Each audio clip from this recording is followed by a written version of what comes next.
नमस्कार, news room live में आप सभी का स्वागत है। मैं हूं आपके साथ पराग गुप्ता। सबसे पहले बात करेंगे बुलेटिन में फतेहाबाद से बड़ी खबर की, जहां पर एक हनी ट्रैप का मामला सामने आया है। दरअसल रेप केस को वापस लेने की एवज में 4 लाख रुपयों की डिमांड की गई। ये बड़ी जानकारी फतेहाबाद से इस वक्त सामने आ रही है, जहां पर हनी ट्रैप में फंसाने की कोशिश की है। पीड़ित ने महिला को 50,000 रुपए भी दे दिए। महिला से परेशान होकर पीड़ित ने पुलिस से शिकायत की। पुलिस ने महिला समेत 3 लोगों को गिरफ्तार कर लिया है। तो बड़ी जानकारी इस वक्त आपको बता रही है फतेहाबाद से, जहां पर हनी ट्रैप का मामला सामने आया है। रेप केस वापस लेने के एवज में 4 लाख रुपए मांगे गए। पीड़ित ने महिला को 50,000 रुपए दे भी दिए। महिला से परेशान होकर पीड़ित ने पुलिस में शिकायत दर्ज कराई है और इस पूरे मामले को अब पुलिस देख रही है। पुलिस ने महिला समेत 3 लोगों को गिरफ्तार भी कर लिया है। तो 3 लोगों की इसमें गिरफ्तारी हो गई है, जिसमें वो महिला भी शामिल है जिसने फंसाने की कोशिश इस युवक को की है। तो फतेहाबाद में हनी ट्रैप का मामला सामने आया है। ये बड़ी जानकारी इस वक्त आपको बता रहे हैं, जहां पर रेप केस को वापस लेने के एवज में 4 लाख रुपए मांगे महिला के द्वारा और उसके बाद पीड़ित ने 50,000 रुपए महिला को दे भी दिए। उसके बाद जब डिमांड बढ़ी तो पुलिस में शिकायत पीड़ित युवक ने दर्ज कराई है। तो बड़ी जानकारी फतेहाबाद से इस वक्त आपको बता रहे हैं। फतेहाबाद से बड़ी खबर है, जहां पर हनी ट्रैप का मामला सामने आया है। रेप केस वापस लेने के एवज में 4 लाख रुपए मांगे। पीड़ित ने महिला को 50,000 रुपए दे दिए। महिला से परेशान होकर पीड़ित ने पुलिस को शिकायत भी दर्ज कराई है। पुलिस ने महिला समेत 3 लोगों को गिरफ्तार कर लिया है। तो 3 लोगों की गिरफ्तारी महिला समेत इस पूरे मामले में हो गई है।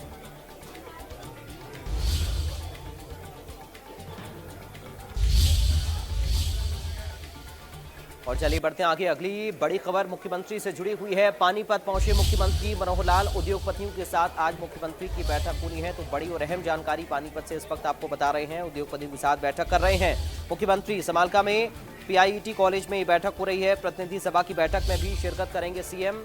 बड़ी और अहम जानकारी इस वक्त आपको बता रहे हैं।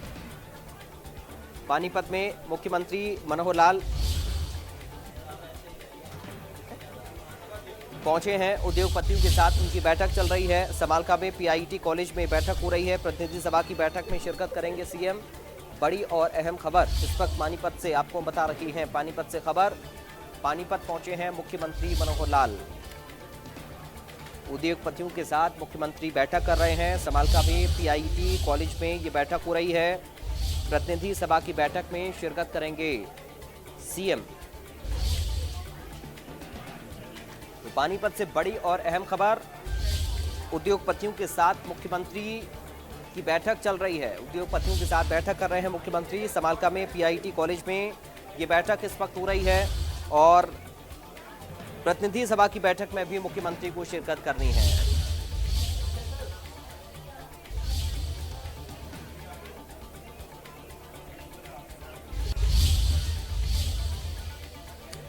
अंबाला से बड़ी खबर की बात करेंगे, जहां पर आज बीजेपी दफ्तर का उद्घाटन होगा और ये उद्घाटन मुख्यमंत्री मनोहर लाल के द्वारा किया जाएगा। तो बीजेपी कार्यालय का उद्घाटन है आज। सीएम मनोहर लाल कार्यालय का उद्घाटन करेंगे। मुख्यमंत्री अम्ब कमल का उद्घाटन करेंगे। प्रदेश अध्यक्ष यूपी धनखड़ मौजूद रहेंगे। गृह मंत्री अनिल विज भी शामिल होंगे। तो बड़ी जानकारी इस वक्त आपको अंबाला से बता रहे हैं, जहां पर बीजेपी दफ्तर का उद्घाटन मुख्यमंत्री को करना है।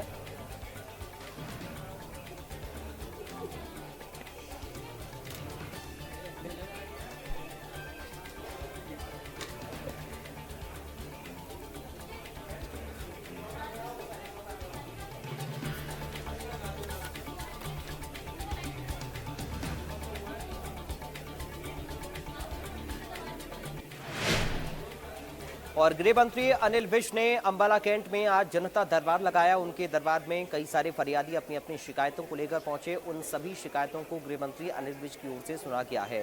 तो समय समय पर गृह मंत्री इस तरह का जनता दरबार लगाते रहते हैं और इसी कड़ी में एक बार फिर से विज के जनता दरबार में आज काफ़ी भीड़ भी देखने को मिली। विज के साथ आज अंबाला रेंज के आईजी शिवाश कविराज भी मौजूद रहे। उन्होंने कुछ देर के लिए जनता दरबार में लोगों की शिकायतों को सुना। अनिल विज ने कहा कि यहाँ कार्रवाई होती है, जिसके चलते लोग उनके पास शिकायतें लेकर आते हैं। जनता दरबार में झूठी शिकायत लेकर आने वाले के खिलाफ कार्रवाई का बोर्ड लगाए जाने पर विज ने कहा कि ऐसा इसलिए किया जा रहा है ताकि लोग झूठी शिकायत ना लेकर आए।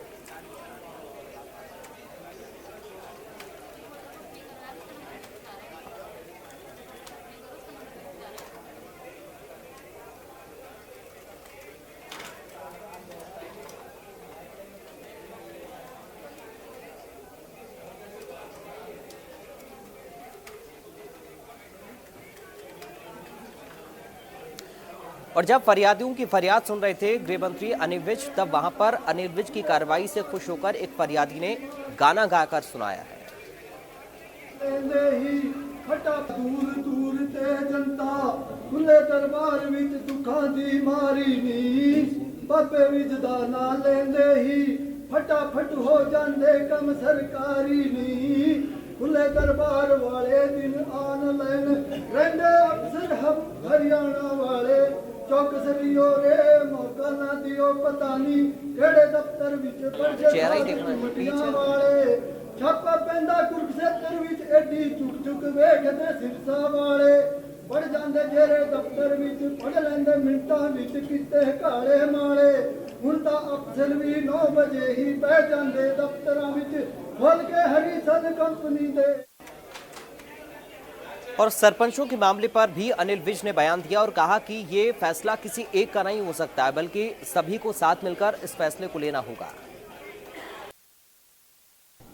देखिए, बीजेपी मजबूत है, इसमें कोई दो राय नहीं है, लेकिन इस प्रकार के फैसले हम सब मिलकर लेते हैं, हमारी हाईकमांड लेती है। ऐसे ही कोई व्यक्ति किसी को इस प्रकार के फैसले अनाउंस करने का अधिकार नहीं है। हरियाणा के पूर्व मुख्यमंत्री भूपेंद्र हुड्डा पर भी अनिल विज ने बयान दिया और कहा कि जब से उनके हाथ से सत्ता गई है वो उल जलूल बयान देते रहते हैं। ऐसा है, हुड्डा साहब के हाथ से जब से सत्ता गई है तब से पीट ही रहे हैं और इनको हर जगह पिटता हुआ ही नजर आता है। ऐसा है। और नए वायरस के मामलों को लेकर भी अनिल विज की ओर से बयान दिया गया है। उन्होंने कहा कि इन्फ्लुएंजा के मामले जो हैं उनसे काफ़ी ज़्यादा चिंताएं बढ़ी भी हुई हैं, केसेस भी सामने आ रहे हैं। लोगों से भी उन्होंने लोगों को भी आगाह किया है कि सावधान रहें, सतर्क रहें, कोई भी अगर किसी भी तरीके की दिक्कतें उनको होती हैं तो डॉक्टर से ज़रूर वो कंसल्ट करें। नहीं, देखिए, कोई डेथ नहीं हुई है। ये टोटल हरियाणा में अभी तक 10 केस रिपोर्ट हुए हैं। जींद में जिसकी डेथ हुई है वो भी पॉजिटिव रिकॉर्ड किया गया था, लेकिन उसको लंग्स का कैंसर भी था, उसका ट्रीटमेंट कैंसर का हो रहा था। तो मैंने इसका पता लगाया है, तो इसमें कोई संभावना नहीं है कि इस वायरस से डेथ हुई हो। अभी हम उसका पता कर रहे हैं। नहीं, देखिए, चलिए बढ़ते हैं आगे, बात करेंगे चरखी दादरी से खबर की, जहां पर 39वां पशुधन मेले का आयोजन किया गया। यहां पर कृषि मंत्री जेपी दलाल पहुंचे और उन्होंने प्रदर्शनी का शुभारंभ किया है। इसके साथ ही कृषि मंत्री ने मेले में लगाई गई तालुका का अवलोकन किया। इस दौरान हरियाणा के प्रदेश प्रभारी विप्लव देव भी मौजूद रहे। विप्लव देव ने पशुधन मेले में स्टॉल का अवलोकन किया।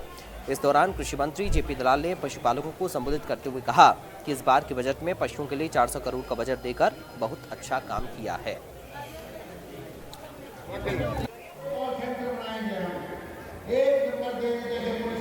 GPS लगा देंगे, तुरंत जो नियरेस्ट ट्रेन होगी डॉक्टर के साथ वो आपके घर पहुंचेगी। हमारी कोशिश होगी कि आधे घंटे के अंदर आपके पास डॉक्टर दवाई के साथ इलाज करने के लिए पहुंच जाए। इससे आपका हमारे माई बाप हैं, हम चाहते हैं किसान हमारी रीढ़ की हड्डी है। किसान को कोई दिक्कत होगी तो हम उसको दूर करेंगे और पशुपालकों को दिक्कत होगी उसका समाधान करेंगे।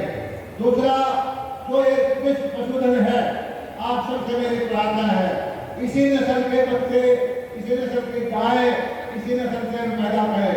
हम दूध उत्पादन में हालांकि देश में 2 नंबर पे हैं, राष्ट्रीय उत्पादन से हमारा लगभग 3 गुना है। हरियाणा के मुख्यमंत्री को मुख्यमंत्री भी हैं, उनका धन्यवाद अदा करता हूँ कि हमारे यहाँ गौ सेवा का जो बजट है 10 गुना बढ़ाया है। उसका बहुत सुखद परिणाम इस साल में आएगा। सारी गौशाला की। हरियाणा कांग्रेस के वरिष्ठ नेता कैप्टन अजय सिंह यादव ने राहुल गांधी के विदेश में दिए हुए बयान का बचाव किया है, क्योंकि इसको लेकर लगातार बीजेपी कांग्रेस पार्टी को घेर रही है। उनकी ओर से कहा गया है कि राहुल गांधी ने विदेश में ये बात नहीं कही थी कि देश में गंदगी फैल रही है। उन्होंने कहा कि मोदी जी ने कहा था कि उन्होंने 70 साल की गंदगी को साफ करना है, जबकि देश में जो हमारी संवैधानिक संस्थाएं हैं उनका गलत इस्तेमाल हो रहा है।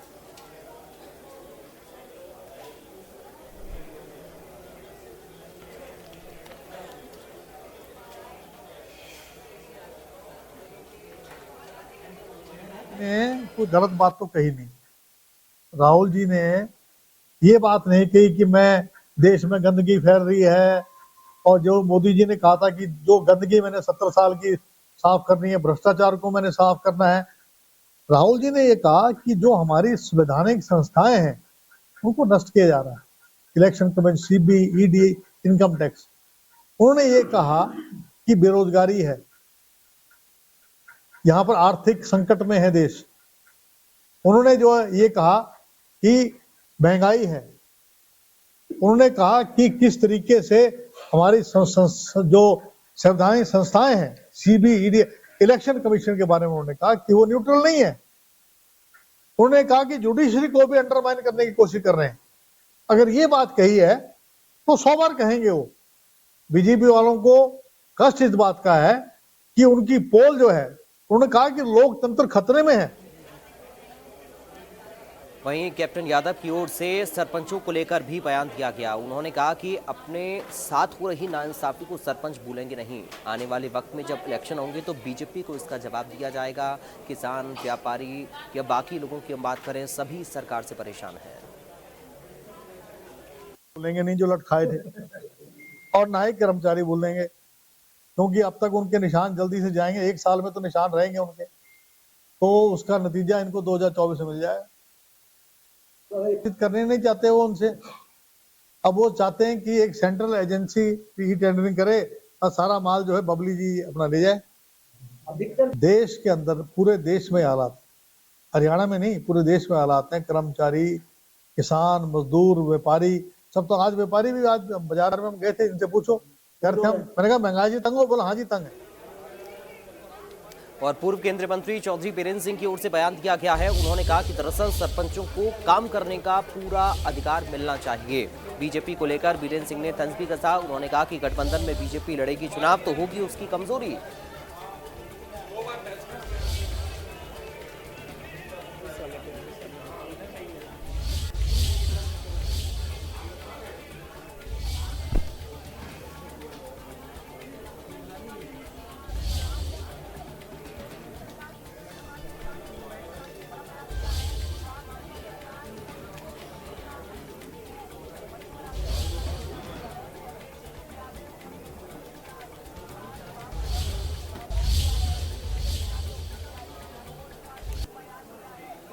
तो 2024 के चुनाव को देखते हुए सभी राजनीतिक दल अपनी अपनी जमीन को मजबूत करने में लगे हुए हैं। इसी कड़ी में इनेलो भी परिवर्तन पद यात्रा निकाल रही है और ऐसे में अभय चौटाला की ओर से इस यात्रा के दौरान भूपेंद्र सिंह हुड्डा को लेकर तंज कसा गया है। चूंकि इनेलो के प्रधान महासचिव अभय सिंह चौटाला की अगुवाई में ये परिवर्तन पद यात्रा पलवल पहुंची, तो यहां पर प्रेस वार्ता को संबोधित करते हुए उन्होंने कहा कि भूपेंद्र सिंह हुड्डा की मंशा बीजेपी में शामिल होने की है। इस तरह की बात वो कहते हुए नजर आए।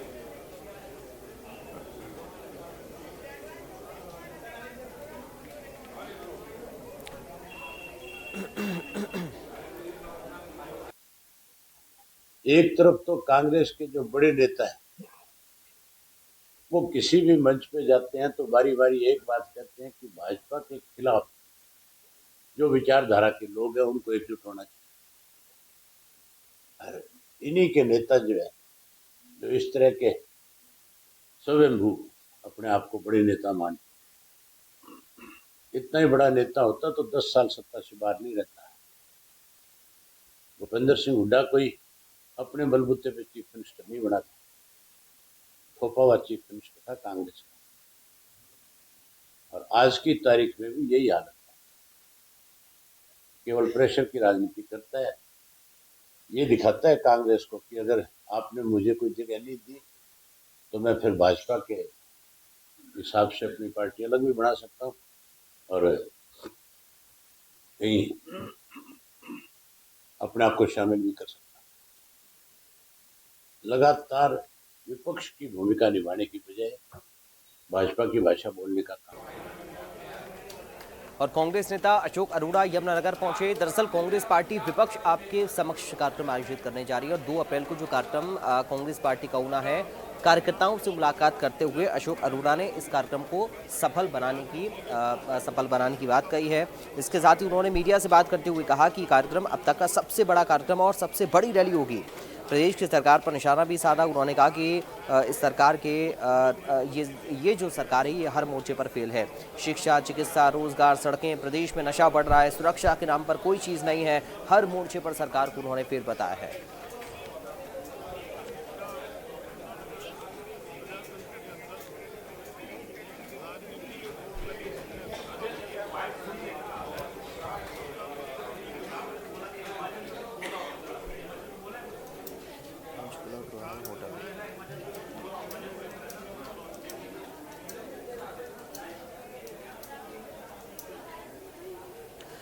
और प्रदेश में सीएम फ्लाइंग की टीम लगातार छापेमार कार्रवाई कर रही है और इस बार भी 3 अलग अलग जगहों पर सीएम फ्लाइंग की टीम ने छापा मारा है। पंचकुला, गुरुग्राम के साथ ही होटल में ये छापेमारी की गई।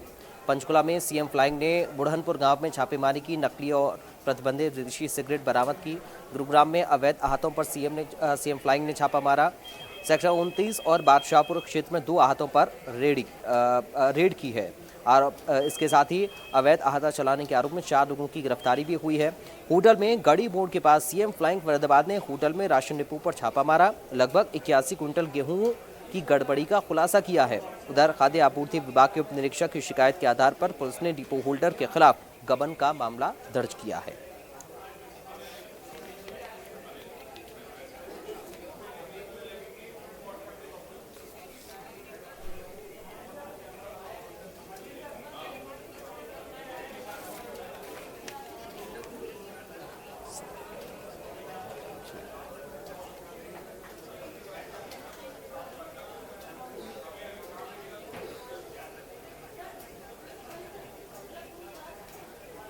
बढ़ते आगे बात करेंगे फरीदाबाद से खबर की। फरीदाबाद के सेक्टर 10 में एक मैरिज गार्डन में आग लगने का मामला सामने आया और जैसे आग लगी आसपास अफरा तफरी का माहौल बन गया। दरअसल समर ग्रैंड मैरिज हॉल का ये मामला है जहां पर इतनी भीषण आग लगी कि देखते ही देखते चारों तरफ ये आग फैल गई।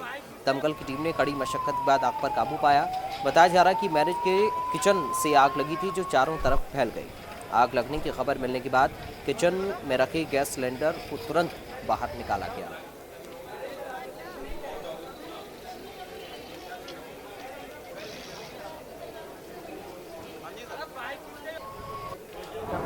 सेक्टर 10 स्थित समर ग्रांड मैरिज हॉल में अचानक आग लग गई है और आपको सामने तस्वीर अगर मैं दिखाऊं तो देखिए ये धू धू कर जलता हुआ समर ग्रांड मैरिज हॉल है सेक्टर 10 ये के इलाके में है और जहां ये आग लगी है और यहां दमकल की गाड़ी पहुंची। आप तो उसे देख सकते हैं कि जिस तरह बताया जा रहा है कि इसी समर ग्राउंड के किचन में से धुआं उठना शुरू हुआ था और धुएं के साथ साथ में ही आग फैलनी शुरू हो गई और इसके अंदर जो कर्मचारी थे उनकी तरफ से जो किचन में सिलेंडर गैस के रखे हुए थे उनको बाहर निकाला गया है। लेकिन जिस तरह से तेजी से आग पूरी बिल्डिंग में लग रही है आप साफ तौर से समझ सकते हैं कि कितना बड़ा ये नुकसान समर ग्रांड के मालिकों को होगा। और इसके साथ साथ में चूँकि आबादी का ये एरिया है, अगर मैं दूसरी तरफ की भी तस्वीर दिखाऊं तो सेक्टर 10 के एरिया में ये समर ग्रांड बनाया गया है जहां धू कर जलता हुआ ये साफ तौर से देखा जा सकता है। और आग की लपटें और ज़्यादा तेज होती हुई आग बुझाने के प्रयास जरूर किए जा रहे हैं। हालांकि एक ही गाड़ी पहुंची है अभी आग बुझाने के लिए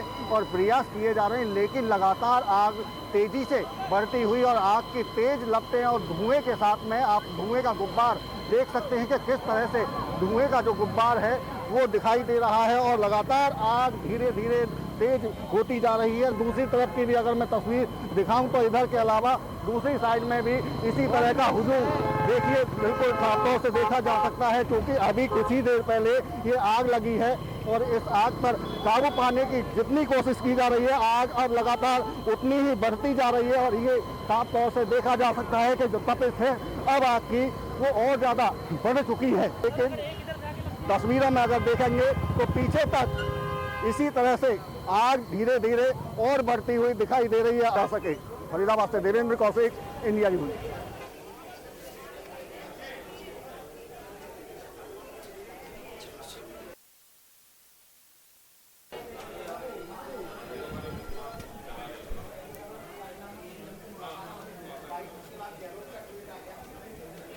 फिलहाल इन तमाम खबरों के साथ न्यूज रूम लाइव से मुझे दीजिए इजाजत। बाकी खबरों के लिए आप बने रहिए।